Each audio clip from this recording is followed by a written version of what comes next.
நீண்ட காலத்திற்கு முன்பு நாசரேத் என்ற சிறிய நகரத்தில் மரியா என்ற இளம் பெண் வாழ்ந்தாள். மரியா அன்பானவள், அவள் கடவுளை முழு மனதுடன் நேசித்தாள். ஒரு நாள் நம்ப முடியாத ஒன்று நடந்தது. கேப்ரியல் என்ற தேவதை அவளுக்கு தோன்றி, பயப்படாதே மரியா, கடவுள் உங்களை மிகவும் விசேஷமான விஷயத்திற்காக தேர்ந்தெடுத்துள்ளார். நீங்கள் ஒரு குழந்தையை பெறப்போகிறீர்கள். அவர் இயேசு என்று அழைக்கப்படுவார். அவர் உலகத்தின் மீட்பராக இருப்பார். மரியாவுக்கு ஜோசப் என்ற தச்சருடன் நிச்சயதார்த்தம் நடந்திருந்தது. குழந்தை பிறக்கும் நேரம் வந்ததும் மக்கள் தொகை கணக்கெடுப்பிற்காக பெத்லகேமுக்கு செல்ல வேண்டியிருந்தது.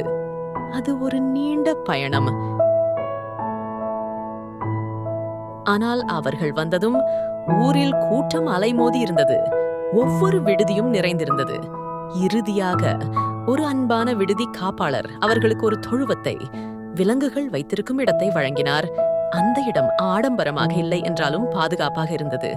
அன்றிரவு தொழுவத்தின் அமைதியில் இயேசு பிறந்தார். மரியா அவரை மென்மையான துணியால் போர்த்தி தீவனத் தொட்டியில் கிடத்தினார். இந்த எளிய இடம்தான் உலகிற்கு மிகவும் அசாதாரணமான பரிசாக அமைந்தது. அருகில் மேய்ப்பர்கள் தங்கள் ஆடுகளை கவனித்துக் கொண்டிருந்தனர். திடீரென்று தேவதூதர்கள் தோன்றி வானத்தை ஒளியால் நிரப்பினர். உன்னதங்களிலே ஓசன்னா, கடவுளுக்கே மகிமை, பூவுலகிற்கு அமைதி என்று பாடினர். மேய்ப்பர்கள் தேவதூதர்கள் சொன்ன குழந்தையை பார்க்க அவர்கள் பெத்லகேமுக்கு விரைந்தனர். மேய்ப்பர்கள் இயேசுவை கண்டடைந்தனர்.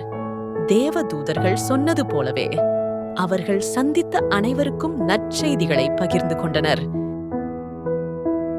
இயேசுவின் பிறப்பு எல்லா மக்களுக்கும் கடவுளின் அன்பை நினைவூட்டுவதாக இருந்தது. மிகவும் பெரிய அன்பு. உலகிற்கு நம்பிக்கையை கொண்டு வர அவர் தனது ஒரே மகனை அனுப்பினார்.